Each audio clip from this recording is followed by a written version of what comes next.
Up যখন উড়ে যাবে আল্লাহ বলবে ইসরাফিল সিংহা ফু দিয়া দে। সৃষ্টি লগ্নের শুরু থেকে একটা ফুয়ের জন্য এখনো সিংহাটা মুখে লইয়া ইসরাফিল বৈশা রইছে।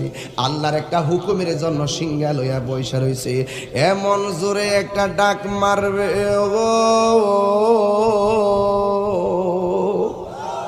কি বিকট আওয়াজ।